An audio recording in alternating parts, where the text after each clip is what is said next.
Continue reading Guardian by Nicholas Sparks, Chapter 5. On Saturday night over dinner, Richard stared across the table at Julie, a faint smile playing over his lips. "What are you smiling at?" Julie asked. Richard seemed to come back to her, a sheepish look on his face. "I'm sorry. I was just daydreaming there for a second." "Am I that boring?" "Not at all. I'm just glad you were able to come out with me tonight." Bringing up his napkin to dab at the corner of his mouth, he met her eyes. "Have I told you how lovely you look this evening?" "About a dozen times." "Do you want me to stop?" "No. Call me strange, but I sort of like life on the pedestal." Richard laughed. "I'll do my best to keep you there." They were at Pigini's, a cozy restaurant in Moorhead City that smelled of fresh spice and drawn butter. The kind of place where the servers wore black and white and dinner was often cooked tableside. A bottle of Chardonnay sat in an ice bucket next to the table. The waiter had poured 2 glasses, and they glowed yellow in the soft light. He'd shown up at the door, dressed in a linen jacket, holding a bouquet of roses, and smelling faintly of cologne. "So tell me about your week," he said. "What exciting things happened while I was gone?" "You mean at work?" "Work, life, whatever. I want to know it all." "I probably should be asking you that question." "Why?" "Because," she said, "my life's not all that exciting. I work in a beauty salon in a small southern town, remember?" She spoke with good brisk humor as if to ward off sympathy. "Besides, I just realized that I don't know much about you." "Sure you do." "Not really. You haven't told me much about yourself yet. I don't even know what you do exactly." "I think I told you I'm a consultant, didn't I?"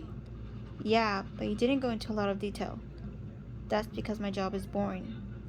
She pretended to look skeptical, and Richard thought for a moment. "Okay, what I do?" He paused.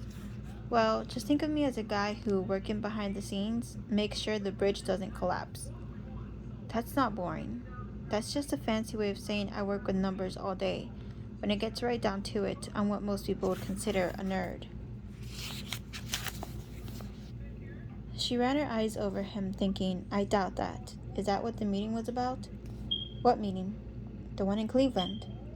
"Oh, no," he said, shaking his head. "There's another project the company is getting ready to bid on in Florida, and there's a lot of research to do. Cost projections, traffic projections, expected loads, things like that. They have their own people, of course, but they bring in consultants like me to make sure everything will go through the government bidding system without a hitch. You'd be amazed at the amount of work it takes before you can start a project. I'm single-handedly responsible for destroying vast tracts of timber just for the paperwork required by the government, and right now, I'm a little short-staffed." Julie observed him in the dim light of the restaurant. His angular face, at once rugged and boyish, reminded her of men who made their living posing in cigarette advertisements. She tried and failed to picture what he might have looked like as a child.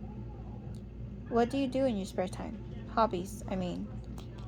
"Not too much, really. Between work and trying to stay in shape, I don't have much time for anything else. I used to do a little photography, though. I took a few courses in college, and for a short time there I actually considered making it my career. Even bought some equipment. But it's a tough way to pay the bills, unless you want to open a studio, and I had no desire to spend my weekends photographing weddings and bar mitzvahs, or kids whose parents dragged them in. So you became an engineer instead." He nodded. For a moment the conversation hit a lull, and Julie reached for her wine glass. "And you're originally from Cleveland?" she asked. "No, I haven't been in Cleveland all that long, just a year or so. Actually, I grew up in Denver and spent most of my life there." "What did your parents do?" "Dad worked at a chemical plant, and Mom was just a mom. In the beginning, anyway. You know, stay home, cook supper, keep the house clean, leave it to beaver kind of stuff. But after my dad died, she had to take a job as a maid. It didn't pay much, but she was somehow able to keep us going. To be honest, I don't know how she did it." "She sounds remarkable." "She was." "Was?" "Is." He looked down, swirling the wine in his glass. "She had a stroke a few years ago, and, well, it's not good. She's barely cognizant of what's going on around her, and she doesn't remember me at all. Doesn't remember much of anything, in fact. I had to send her to a place in Salt Lake City that specializes in her condition. Julie winced. Seeing her expression, Richard shook his head. It's okay. You didn't know. But to be honest, it's not something I usually talk about. It kind of brings conversations to an uncomfortable stop, especially when people hear my father died too. Makes them wonder what it must be like to be without family. But you don't need me to explain that, I suppose. No, she thought. I don't. I know that territory well. So that's why you left Denver, because of your mom.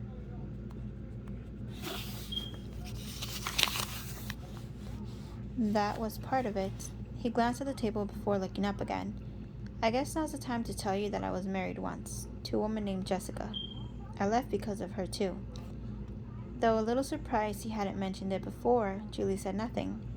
She could feel him debating whether he should go on, but finally he did, his voice flat. I don't know what went wrong. I could spend all night talking about it and trying to make sense of it, but to be honest, I still haven't figured it out. In the end, it just didn't work out. How long were you married? 4 years. He met her eyes across the table. Do you really want to hear about this? Not if you don't want to tell me. Thank you, he said, excelling with a laugh. You have no idea how glad I am that you said that. She smiled. So Cleveland, huh? Do you like it there? It's all right, but I'm not there all that much. Usually I'm on site like I am now. After this project finishes up, I have no idea where I'll go next. I'll bet that's hard sometimes. Yeah, sometimes it is, especially when I'm stuck in hotels. This project is nice because I'll be here for a while and I was able to find a place to rent. And of course, I got the chance to meet you. As he was talking, Julie was struck by how much their lives seemed to have in common, from being only children raised by single mothers to their decision to start over in someplace new. And though their marriages had ended differently, something in his tone suggested he'd been the one left behind, that he'd struggled with real feelings of loss in the aftermath. In her time in Swansboro, Julie hadn't met anyone who could understand how lonely she sometimes felt, especially around the holidays when Mike and Henry would mention that they were going to visit their parents, or Mabel headed off to Charleston to spend time with her sister. But Richard knew what it was like, and she felt an emerging kinship with him, the kind visitors to a strange country might feel upon discovering that the people at the next table come from a town in their home state. The evening wore on and the sky deepened in color, unveiling the stars. Neither Julie nor Richard rushed through dinner. They ordered coffee at the end of the meal and split a piece of key lime pie, eating the way in from opposite sides until only a sliver was left that neither would claim. It was still warm when they finally left. Expecting him to offer his hand or arm, she was surprised when he did neither. Part of her wondered whether he was holding back because he sensed that she'd been caught off guard by his kiss earlier that week. Another part wondered if he had surprised himself with all he told her about his past. There was, she thought, a lot to digest there. The little tidbit about being married in the past had come out of the blue, and she wondered why he hadn't mentioned it on the first date when she'd first told him about Jim. That was okay, though. She reminded herself that people were different when it came to talking about the past. And anyway, now that they were more comfortable with each other, she realized she was enjoying this date at least as much as the first one. It was nice, not earth-shattering, but definitely nice. When they stopped at the crosswalk, Julie glanced at Richard. I like him, she thought. I'm not crazy about him yet. I'll be ready to say goodbye later, but I like him. And that's enough for me right now. Do you like dancing? She asked. Why? Do you want to go? If you're up for it. Oh, I don't know. I'm not all that good. Come on, she said. I know a great place. You sure you don't want to stay around here for a while? We could probably find a place to get a drink. We've been sitting for hours. I think I'm ready for some fun. You don't think the night's been fun so far? He asked, pretending to be hurt. And here I was having a great time. You know what I mean, but if it makes you feel any better, I'm not a very good dancer either, so I promise I won't say a thing if you step on my feet. I'll even try not to wince. Suffer and smile? It's a woman's plight, you know. Okay, he said, but I'll hold you to your promise. She laughed and nodded toward his car. Come on. Richard warmed to the sound of her laughter, the first time he'd heard it this evening. She's a cautious one, he observed. Kiss her once, and she seemed to question it all. but allowed her to lead, and the caution seemed to fade. He knew she was trying to figure him out, trying to match his story to the man she saw sitting across from her, but there was no mistaking the sympathy on her face the moment she realized how similar they were. Chapter 6. The Sailing Clipper was a bar typical of small coastal towns, dimly lit and smelling of mildew, cigarettes, and stale booze. It was popular with blue-collar workers who crowded around the bar ordering Budweisers in volume. Along the far wall, the stage overlooked a slightly warped dance floor that seldom emptied when bands were playing. A few dozen tables carved with the initials of most everyone who'd walked through the door were arranged haphazardly on matching chairs circling them. The group on stage, Ocracoke Inlet, was something of a regular at the Clipper. The owner, a one-legged man people called Leaning Joe, liked the group because it played songs that put people in a good mood, which made them want to stay, which in turn was good for business as they ordered booze in quantity. They played nothing original, nothing daring, nothing that couldn't be found in jukeboxes around the country, which was exactly the reason why Mike thought everyone liked them so much. Really liked them. When they played, people came in droves, which wasn't the case with the bands he played with. Never once, however, had they asked Mike to fill in, even though he was on a first-name basis with most of the group. Second-rate band or not, the thought was depressing. But then the whole evening had been depressing. Hell, the whole week had been depressing for that matter. Ever since Monday when Julie came by to pick up her keys and casually mentioned that she'd be going out with Richard on Saturday instead of spending tonight with them, Mike had been in a funk. He'd been mumbling to himself about the unfairness of it all with such regularity that a couple of customers had been commented on it to Henry. Worse, Mike couldn't summon the courage to talk to Julie the rest of the week, knowing that if he did, she'd press him on what seemed to be bothering him. He wasn't ready to tell her the truth, but seeing her walk by the shop every day reminded him that he had no idea what to do about the whole situation. Sure, Henry and Emma were great, and he liked spending time with them, but let's be honest here. On a night like this, Mike knew he was a third wheel in this little group. They had each other to go home to. Mike, on the other hand, had Zip, unless he counted the occasional mouse that scurried through his kitchen. They had each other to dance with. Mike had to sit at the table alone half the time reading beer labels as he peeled them off the bottles, and when Emma did ask him to dance, which she'd done regularly tonight, Mike would head to the floor, his head hung low, hoping to God that no one would see him dancing with his sister. Sister-in-law, whatever. Technicalities weren't important in a time like this. When she asked, it still made him feel as if his mother had offered to go with him to the prom because he couldn't get a date. This was not the way things were supposed to be tonight. Julie was supposed to be here. Julie was supposed to be the fourth wheel. Julie was supposed to be the one dancing with him, smiling over a drink, laughing and flirting, and she could have been if it wasn't for Richard. He hated that guy. Didn't know him, didn't want to know him. Didn't matter. Simply thinking the name caused him to scowl, and he'd been scowling a lot all evening long. Watching his brother carefully, Henry finished the last of his cores and set the bottle off to the side. "I think maybe you ought to cut back on that cheap beer you're drinking," Henry commented. "Looks like it's giving you gas." Mike looked up. Henry was smirking as he reached for Emma's bottle of beer. She'd gone off to the bathroom, and considering the ever-present lines in a crowd of the size, Henry knew she might be a while. He'd already ordered another to replace it. "I'm drinking the same stuff you are." "True," Henry said, "but you have to realize that some men can handle it better than others." Yeah. Keep talking."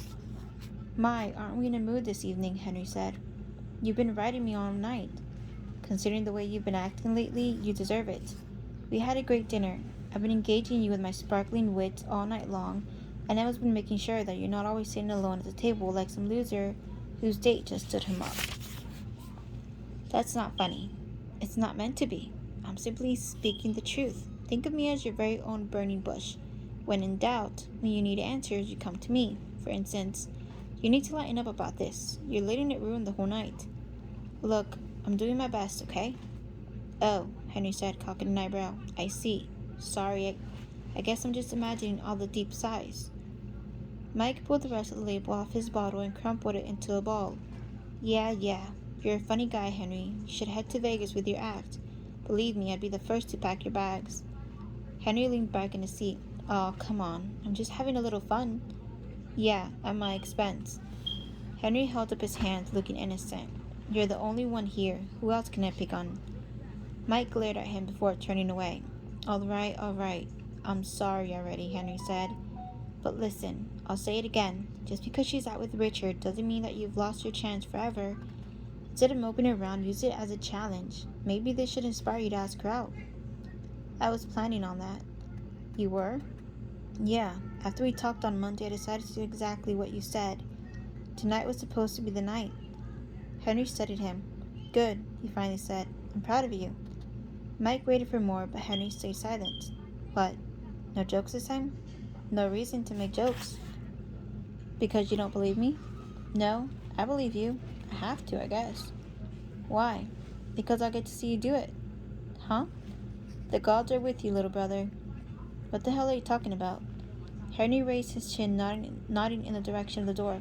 Guess who just walked in? Richard stood beside Julie just inside the door as she craned her neck looking for a place to sit.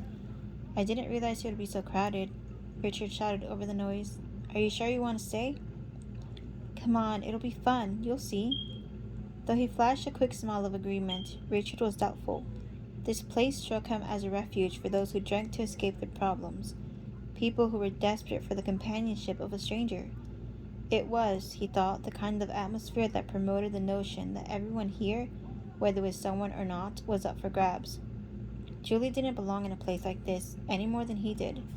On stage, the band had started up again and people were trading places on the floor, some heading in, others taking a break. He leaned in close to Julie's ear and she could feel his breath against her. Let's get something to drink, he said, before I find a place to sit down. Julie nodded. Sure, you lead the way. The bar's straight ahead. As Richard began squeezing between people, he reached back, offering his hand to Julie. Without hesitation, she took it. When they reached the bar, he held onto it as he raised his other hand to get the bartender's attention. So that's him, huh? Emma said. Emma, 38, was a green-eyed blonde with a sunny disposition, which more than offset the fact that she wasn't all that pretty in the classic sense. Short and round-faced, she dieted constantly with no success, though neither Mike nor Henry knew why she bothered. People responded to Emma not for superficial reasons, but who she was and the things she did. She volunteered regularly at her children's school, and at 3 o'clock every afternoon, she propped open the front door with a brick so that the kids in the neighborhood would have a place to congregate. And they did. Her house was a beehive of activity for hours, as children trampled in and out, drawn by the homemade pizza she cooked almost daily. But if the children loved her, Henry adored her, and considered himself fortunate to have her by his side. Emma was good for Henry, and vice versa. As he often told others, they were too busy laughing together to have any time to argue.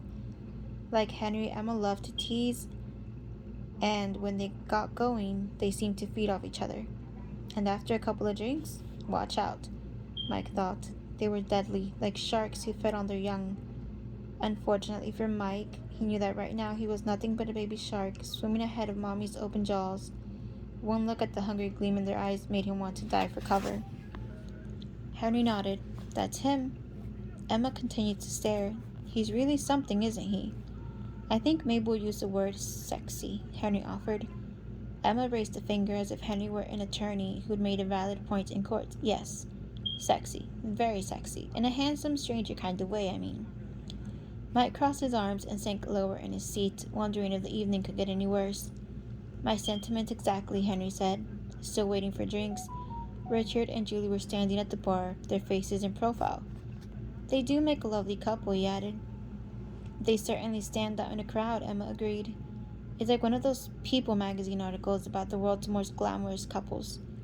Like they should be starring in a movie together. Knock it off, you guys. Mike finally cut in. I get it. He's perfect. He's wonderful. He's Mr. Everything. Henry and Emma faced Mike, their eyes bright with amusement. We're not saying that, Mike, Henry offered. We're just saying he looks like he is. Emma reached across the table and patted Mike on the shoulder. Besides, she said, there's no reason to lose hope. Looks aren't the only thing that matter. Mike glared at them. Henry leaned toward Emma. I guess you should know my little brother's been having a hard time with all this. And from his expression, I don't think we're helping. Oh, really? Emma asked innocently. I'd be fine if you two would quit picking on me. You've been at it all night. But you're such an easy target when you're this way, Emma giggled. Pouting does that, you know. Henry and I have already been through this. And it's not attractive at all, Emma said, ignoring his comment. Take it from a woman who knows. Unless you want to lose out to a guy like that, you'd better change your tune before it's too late. If you keep acting the way you've been acting all night, you might as well say goodbye right now. Mike blinked at the honesty. So I should act like I don't care? No, Mike. Act like you do care, like you want what's best for her. How do I do that? Be her friend. I am her friend. Not right now, you're not. If you were her friend, you'd be happy for her. Why should I be happy she's with him? Because, Emma said as if the answer were obvious, it means she's ready to start looking for the guy who's right for her. And everyone knows who that is. In the end, I honestly doubt if it'll be the guy over there. She smiled and touched his shoulder again. Do you really think we'd be giving you such a hard time if we didn't believe this was all going to work out for you two in the end? As much as she teased him, Mike knew at that moment why Henry loved her so much, and why he loved her too. In a sisterly kind of way, of course. Julie and Richard's drinks finally arrived. Bourbon for him, a Diet Coke for her. And after paying, Richard put his wallet away, then glanced off to the side, toward the man sitting at the end of the bar. The man was stirring his drink, seemingly minding his own business. But Richard waited, and sure enough, a moment later the man's eyes drifted over to Julie. The whole time he and Julie waited for their drinks, the man had been doing just that, though he tried not to be obvious. This time, however, Richard caught his gaze and watched him with unblinking eyes until the man finally turned away. Who are you looking at? Julie asked. Richard shook his head. No one, he said. Just thinking about something else for a second there. He smiled. You up for hitting the dance floor yet? She asked. Not quite yet. I think I need to finish my drink first. Andrea, dressed in a tight black miniskirt, stiletto heels, and a halter top, had stretched the chewing gum from her mouth to her finger and was twirling it around in boredom as Cobra downed his sixth shot of tequila and chased it with a squeeze of lime. Wiping the pulp from his mouth with the back of his hand, he grinned at Andrea, his goat and scissor catching the light of the neon sign behind them. Cobra had rolled up in front of the salon on his Harley on Thursday morning. Though Andrea didn't know it, her name was frequently mentioned at biker bars as far away as Louisiana. And by the time he'd left, Andrea had given him her phone number and spent the rest of the day strutting around the shop, feeling downright pleased with herself. In her rapture, she hadn't noticed the pitying glances Mabel had cast her way, nor had she realized that Cobra was, like all the men she dated, basically a loser. He'd called her earlier that evening after a couple of beers and suggested that she meet him and his friends at the Clipper. Though not technically a date, he hadn't offered to pick her up, nor had it occurred to either of them that he might suggest getting something to eat first. Andrea had been thrilled by the time she hung up the phone, thinking it was close enough to at least feel like a date. She spent an hour figuring out what she wanted to wear. First impressions were important. Before she left to find Cobra at the Clipper. The first thing he'd done was put his arms around her, resting both hands on her bottom, while kissing her on the neck. It hadn't bothered her. After all, Cobra wasn't bad looking, especially when compared to some of the other guys she'd gone out with. Though he wore a black t-shirt with a picture of a bloody skull emblazoned on the front, and leather chaps over a crusty pair of jeans, he wasn't fat or hairy, and the tattoo of the mermaid on his arm, she had to admit, was relatively tasteful when compared to others she'd seen. She wasn't too keen on the gold tooth thing, but he looked and smelled clean enough, which she couldn't always bargain on. Nonetheless, she'd finally come to the realization that the evening had been a complete waste and that she'd made a mistake by giving him her phone number. For one thing, after the first couple of shots when things were just beginning to get interesting, a few of his friends had shown up and one of them had informed her that Cobra wasn't the guy's real name, just the one he used with friends. His real name was Ed DeBoner. That was when the interest began to fade. For the life of her, she couldn't imagine having to admit that to anyone. Unlike Cobra or Snake or Rat or even Dean, Ed wasn't the name of someone who drove a Harley, someone one step ahead of the law and living the free life. Ed wasn't even the name of a real man. Ed was the name of a talking horse, for God's sake. And let's not even mention the last name, DeBoner. When he'd said it, she nearly spat her drink out. You want to go back to your place, baby? Cobra asked, slurring the words. Andrea slid the gum back into her mouth. No. Then let's get another drink. You don't have any money, so buy me a drink and I'll make it up to you later, baby. Though she'd liked being called baby earlier in the evening, thinking it made her seem sultry, that was when Cobra was doing it, not some guy named Ed DeBoner. Andrea snapped her gum. Cobra seemed oblivious to her scorn. He reached under the table and ran his hand over her thigh, and she stood up, pushing away from the table, needing another drink. It was when she neared the bar that she recognized Richard. Julie's face lit up as soon as she saw Mike, Henry, and Emma at a table near the dance floor. She reached for Richard's hand. Come on, she said. I think I see someplace we can sit. They pushed their way through the crowd, crossed the edge of the dance floor, and reached the table. Hey guys, I didn't expect to see you here, Julie said. How are you? We're doing well, Henry said. We just thought we'd come by after dinner to see what was going on. Richard was standing behind her, and Julie tugged on his hand. I want you to meet someone. Richard, this is Henry and Emma, and this is my best friend, Mike. Henry held out his hand. Hey there, he said. Richard hesitated before grasping it. Hello, he said simply. Mike and Emma came next. When Julie glanced at Mike, he smiled pleasantly. Their doing so practically killed him. In the warm air of the bar, her face was slightly flushed. She was, he thought, particularly beautiful tonight. Do you want to sit down? Henry offered. We've got a couple of extra chairs. No, we don't want to bother you, Richard said. It's no bother. Come on, join us, Emma chimed in. You sure you don't mind? Julie asked. Don't be silly, Emma said. We're all friends here. Julie smiled and moved around the table to take her seat. Richard followed and did the same. Once they were comfortable, Emma leaned across the table. So, Richard, she said, tell us about yourself. The conversation was stilted, almost uncomfortable at first, because Richard didn't volunteer much more than was asked directly. Occasionally, Julie supplied additional information for him. Other times, she elbowed him playfully as if chiding him until he went on. As he spoke, Mike did his best to appear interested, and he was, at least in a self-interested way, if only to see what he was up against. But as the minutes rolled on, he began to feel as if his future were that of a salmon, swimming upstream. Even he could see why Julie was interested in Richard.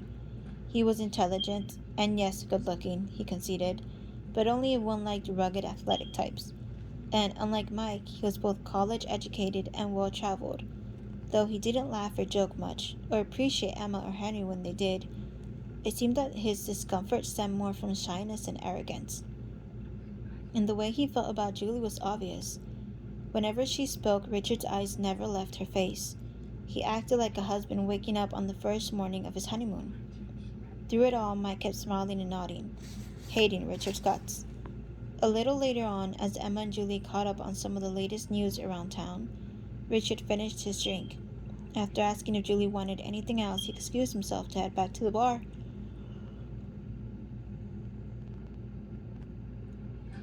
When Henry asked him if he wouldn't mind grabbing another couple of beers, Mike stood as well, volunteering to go with Richard. I'll help you carry them back. They reached the bar, and the bartender signaled that he'd get there as soon as he could. Richard reached for his wallet, and though Mike was right beside him, he stayed silent. She's a great lady, Mike finally offered. Richard turned and seemed to study him before turning away again. Yes, she is, he said simply. Neither of them said another word to each other. Once they were back at the table, Richard asked Julie if she'd like to dance, and after saying goodbye, they were gone. Now that wasn't so hard, was it? Emma asked. Mike shrugged, not wanting to answer. And he seemed nice enough, Henry added. Kind of quiet, but polite. Mike reached for his beer. I didn't like him, he said. Oh, now there's a surprise, Henry said, laughing. I'm not sure I trust him. Henry kept smirking. Well, since you missed your opportunity, I guess we'll have to hang around for a while. What opportunity? You said tonight was the night you were going to ask her out. Shut up, Henry. A little while later, Mike sat drumming his fingers on the table. Henry and Emma had gone to say hello to another couple they knew, and now that he was alone, Mike tried to figure out what it was exactly that he didn't like about Richard Franklin. Besides the obvious. No, there was more to it than just that. No matter what Henry had said or what Julie seemed to think, Richard didn't strike Mike as a particularly nice guy. What happened at the bar made that plain. Once he'd said what he had, About Julie, Richard had looked at him as if already recognizing Mike's feelings for him, and his face clearly expressed what he thought about that. You lose, so stay away. Not exactly the hallmark of a nice guy. So why didn't Julie seem to see the side of Richard that he did? And why didn't Henry or Emma? Or was the whole thing just a figment of his imagination? Mike ran through the scenario again. No, he finally decided. I didn't imagine it. I know what I saw, and I don't like him. He leaned back in his chair, taking a deep breath as he scanned the room. His eyes found Richard and Julie, and he watched them for a moment before he forced himself to turn away. During the band's break, Julie and Richard had left the dance floor and found a smaller table on the far side of the bar, and Mike had been glancing their way ever since. He couldn't help it. Though he tried to pretend that he was still trying to figure Richard out, he knew his compulsion to watch had more in common with what people feel when they come across the scene of a grisly accident. Or even more accurately, he thought watching them together was like watching a car plunging off a monster's cliff, with a bird's eye view through the windshield. That's how it seemed, anyway. As the night wore on, he couldn't escape the conclusion that his chance with Julie was suddenly going the way of Atlantis. While Mike was sitting by himself, Julie and Richard were staring into each other's eyes with goofy grins on their faces. They were leaning in to whisper and laugh, obviously enjoying each other's company. Disgusting. At least the last time he looked, just a few seconds ago. But what he wondered were they doing now? Slowly, ever so slowly, Mike's eyes began to travel their way again. Julie was facing the other direction, so thankfully she wouldn't see him watching her. If she caught him staring, she might wave at him or nod and smile, or worse, ignore him. The first two would make him feel like an idiot. The last one would break his heart. As he turned, he saw Julie rummaging through her purse for something, her eyes focused in her lap. Richard's eyes, though, locked on his in a cool, almost confident appraisal. Yes, Mike, I know you're staring.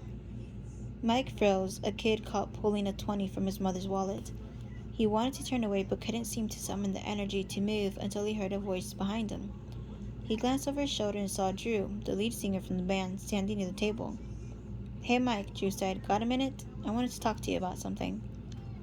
An hour later, with Cobra completely inebriated, Andrea headed to the bathroom. As she'd done since she'd first spotted Richard earlier, she scanned the room looking for him as she stood in line. He and Julie were walking off the dance floor. Richard leaned over to whisper something in her ear, then headed toward the men's room. Knowing he'd passed right by her, Andrea quickly ran her hand through her hair and adjusted her skirt and halter. She stepped out of line, heading him off. Hey Richard, she said brightly, how are you? Fine, thanks, he said, though it took a moment she saw the recognition in his face. Andrea, right? She smiled, thinking, I knew he'd remember. I haven't seen you here before, she said. It's my first time here. Don't you think it's great? Not really. Oh, well, neither do I, but there's not that many other places to go around here. Small town life, you know. I'm learning, he said. Friday nights are usually better, though. Oh? Yeah, that's when I usually come. In fact, I'm almost always here then. He paused, looking directly at her and holding her gaze before finally nodding in Julie's direction. Listen, I'd love to stay and talk, but I really can't. Because you're with Julie. He shrugged. She is my date. Yeah, I know, Andrea said. Well, listen, it was nice seeing you again, he said. Thanks, you too. A moment later, he pushed on the door, letting it close behind him. While Andrea was staring at the door, Cobra staggered up behind her, mumbling something crude about bodily functions. As soon as he followed Richard to the door, she decided it was time to leave. Seeing Cobra one more time, she thought would ruin the feeling she'd had when her eyes met Richard's. Just past midnight, with the world glowing silver, Julie stood with Richard on the porch.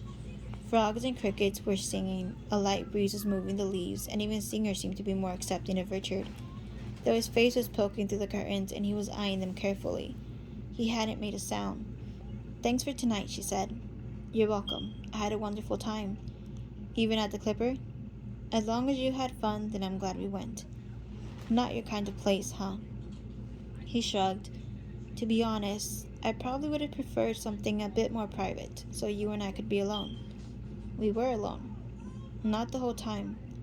She looked at him, a quizzical expression on her face. Are you talking about when we sat with my friends for a while? She asked.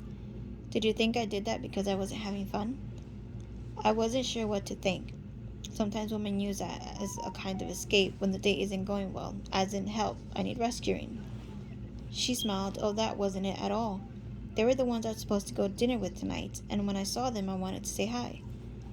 Richard's eyes shifted to the porch light, then back to Julie. Hey, listen, I know I was kind of quiet with your friends. I'm sorry about that. I never seemed to know what to say. You were fine. I'm sure they liked you. I'm not so sure Mike did. Mike? He was watching us.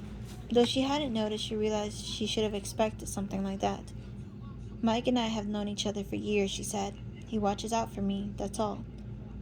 Richard seemed to evaluate that. Finally, a small smile flickered across his face. Okay, he said. For a long moment, neither of them said anything else. Then Richard moved toward her.